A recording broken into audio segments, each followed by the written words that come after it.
Water. Thank goodness the school district didn't install artificial turf on Fruit Field. It would be a disaster if that was the case. Kim Galski is competing soon in the Mrs. Wisconsin pageant that will be held in Eagle River. She'll join us on the final segment of the show. There is a race for Fond du Lac School Board, 4 candidates running for 3 seats on the Fond du Lac School Board. Incumbent Peggy Breister, incumbent Mark Georgella, and challengers Rick Gedimer and Nick Tefke. Joining us in the studio, Peggy Breister and Mark Georgella, and challenger Nick Tefke. Rick Gedimer declined an invitation to appear, but Peggy Breister, Mark Georgella, Nick Tefke, good morning to all 3 of you, and we greatly appreciate you joining us on the program. Good morning, Greg. Morning, Greg. Good morning. Pleasure having you on the show. Let's start by having you introduce yourselves to the listeners. First, for the record, Peggy's my wife. Want to get that out of the way right off the bat. Nick Tefke, tell the listeners about yourself. Yeah, so I've lived in Fond du Lac almost my whole life. Went to public schools in the city, graduated from Goodrich in 97. From there, went to Moraine Park to get my associate's degree in mechanical design, and later on to the University of Stout to get my bachelor's in industrial management. I've been employed at Kohler Company for almost 20 years now in a variety of different departments there. I'm really just looking forward to getting on the school board and making some positive changes. All right. Did you say, are you married? Do you have any kids? Yes, I am married. My wife is a realtor with Addison Jones in the city.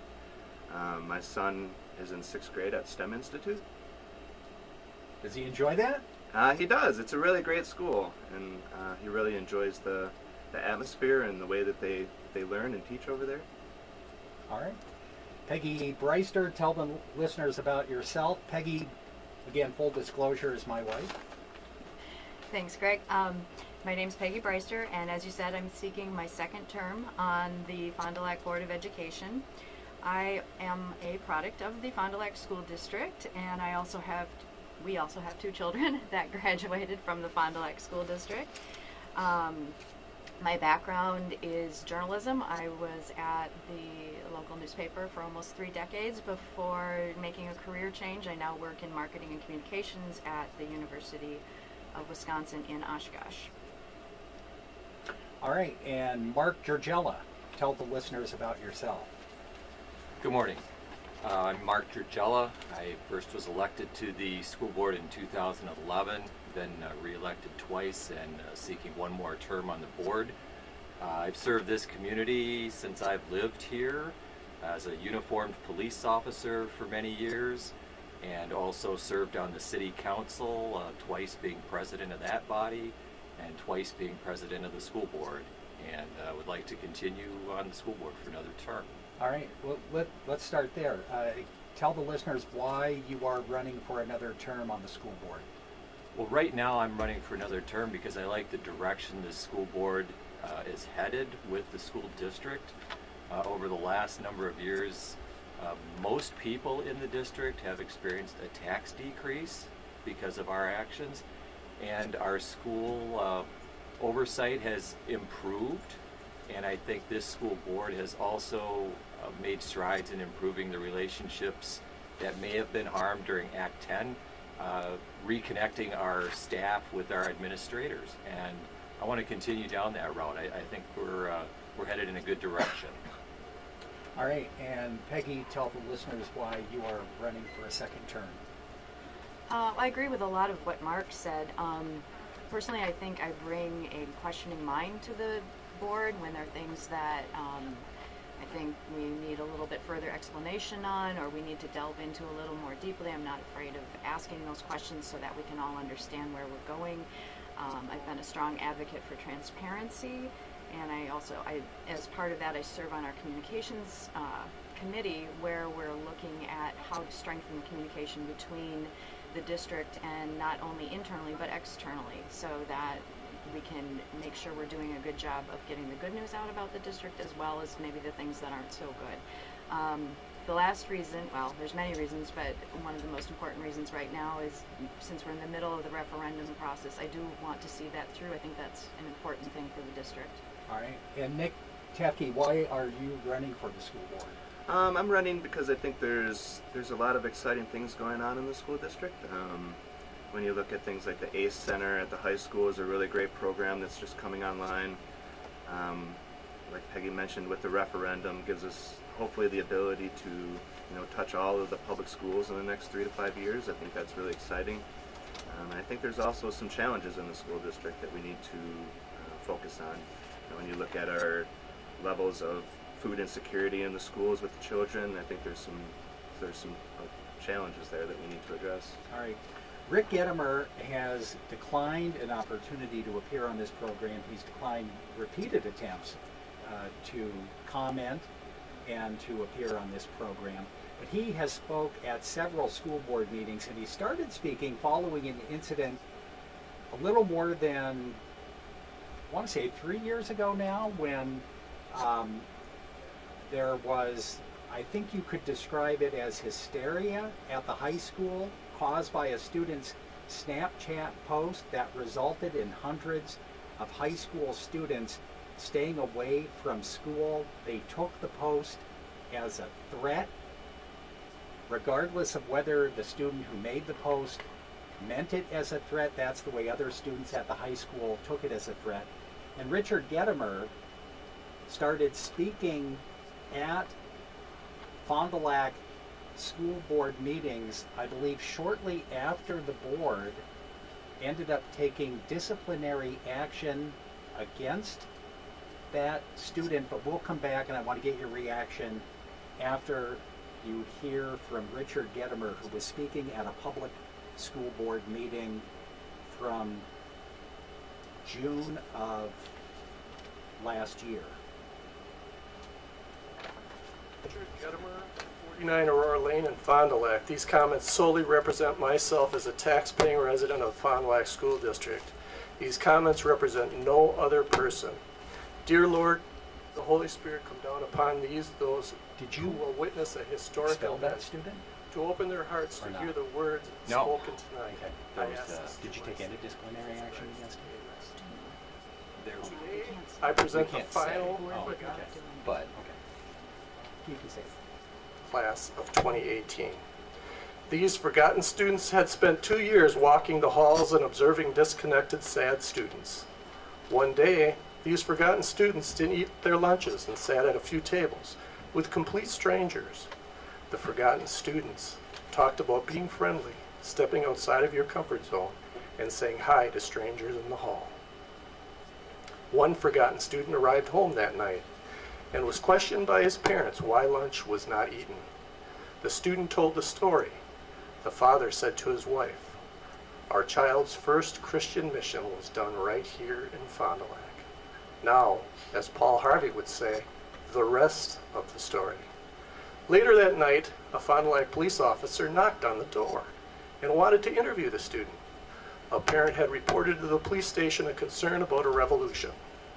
This misinformed parent had misunderstood the multiple meaning word and the information his or her child had conveyed when he or she came home. The forgotten student was inspired by the presidential candidate Bernie Sanders and the Fond du Lac Cardinals course planning guide from the year 2015-2016, which was titled Join the Revolution, Cutting Edge, Career Exploration, College Ready, Knowledge and Skill Development. The student thought to use the word revolution to describe the desired social change, that of breaking down cliques, just saying hello to someone you don't know and make a new friend. The officer that night conducted his investigation and said that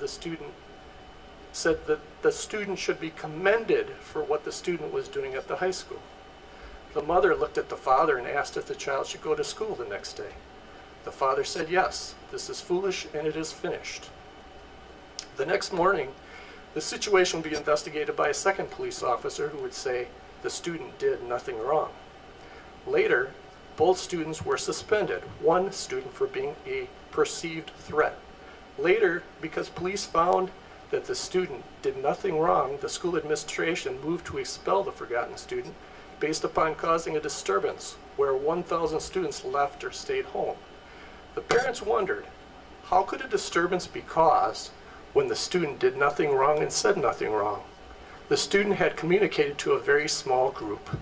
Later, many other student parents, teachers, and support staff would say that poorly worded and late emails of the school caused the disruption. The people were highly stressed out that a few students could be scapegoated for poor communication. The families and the forgotten students were traumatized not for a day, but for years. These students had to learn in their own homes without proper direction or proper tutoring. Students in juvenile jail receive better schooling than the forgotten students.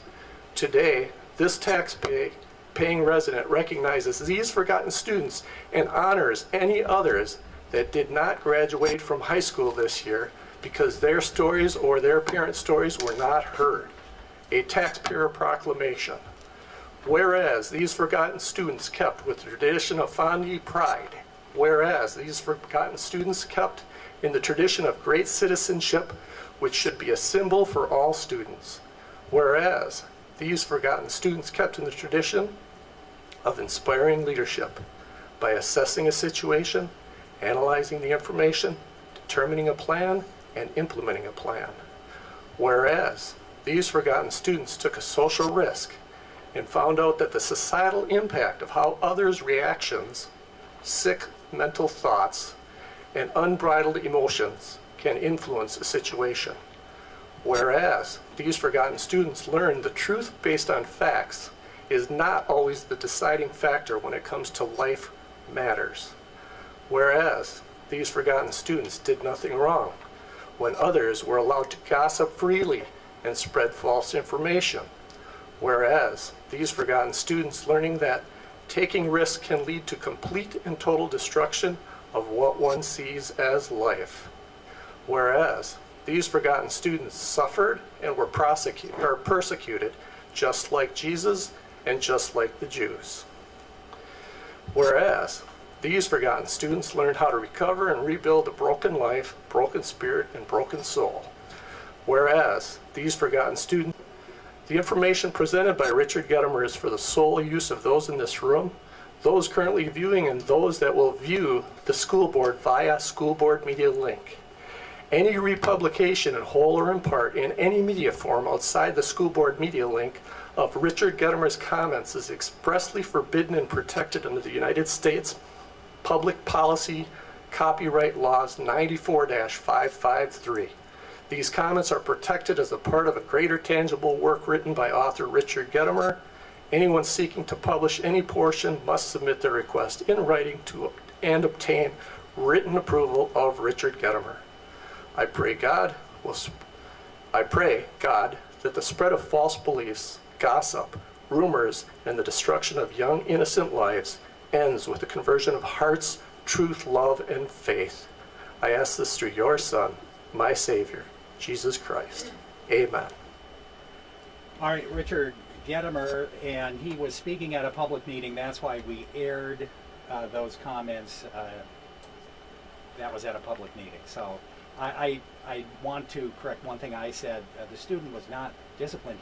The school officials said the hysteria that was caused by that Snapchat post showed how quickly false rumors are spread on social media. What's your reaction to what Mr. Gedimer said? And he spoke at several school board meetings, Mark Turgello. Well, he was very passionate about the issue that was brought up, and it boiled down to students interpreting the word revolution as being harmful or a threat. And in light of school circumstances throughout the country at that time, I don't know that I could blame students for being concerned when they heard that language and not knowing definitively what the intents were behind it. All right. Peggy?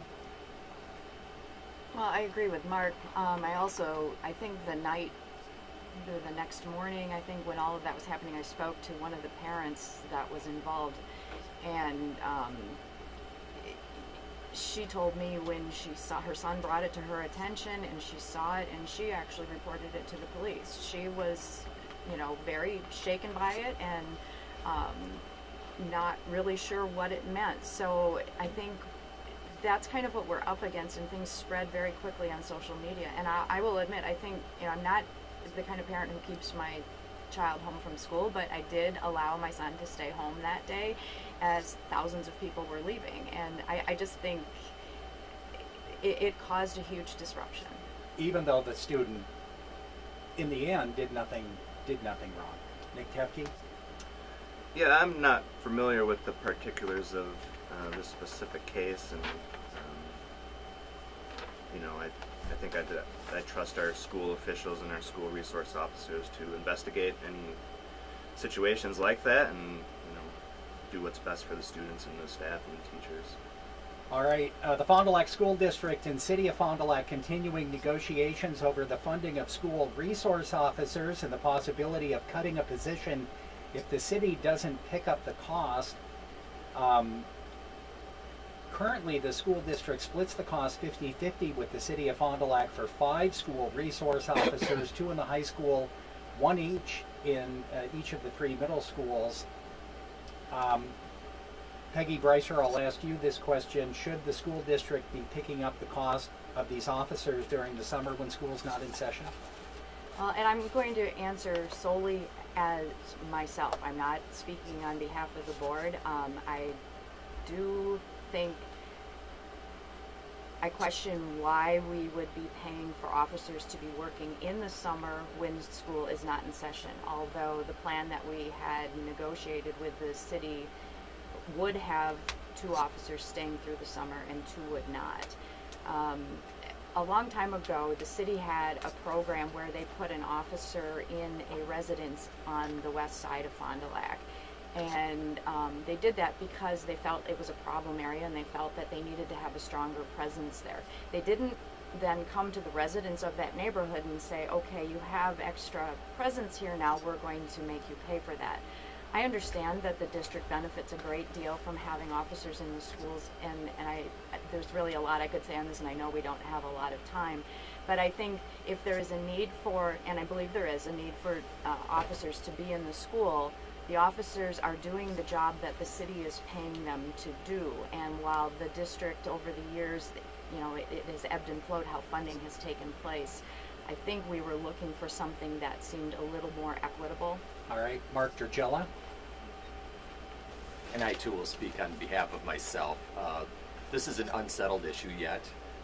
At some point by somewhere in May, the city and the school district will reach their final agreement.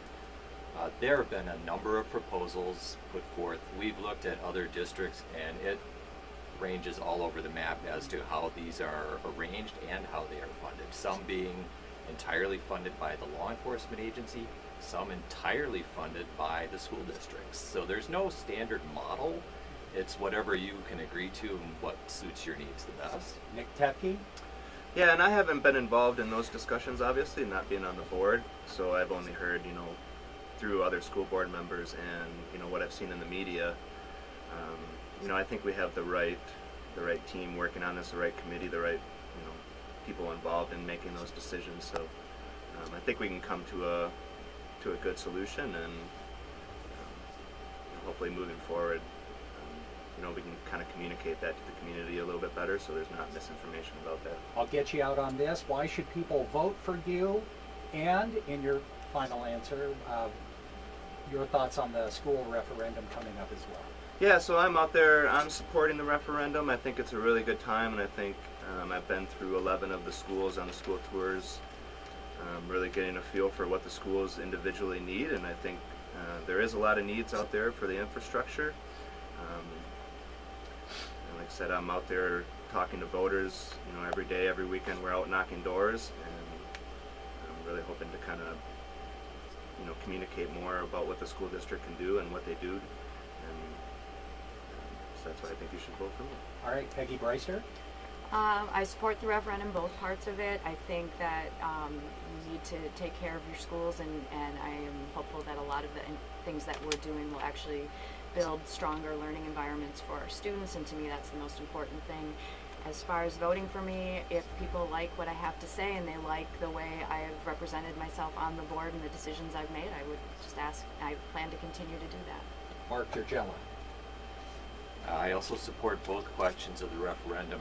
This is a chance to upgrade every neighborhood school throughout the school district and to maintain them in a way that we have not been able to do for quite some time. And this would also make sure we don't have to come asking again to build a new school because some of our existing schools have deteriorated too far. So I think this is a great opportunity in light of the fact that 2 prior referendums are now being paid off. As far as voting for me, I think I've shown proven leadership here, City Council, elsewhere, and I'm motivated to still remain as part of the solution moving forward for the school district. All right, Peggy Breister, Mark Georgella, Nick Tefke running for Fond du Lac School Board. We greatly appreciate all 3 of you joining us this morning. And best of luck on April 2nd. Thanks, Greg. Thank you, Greg.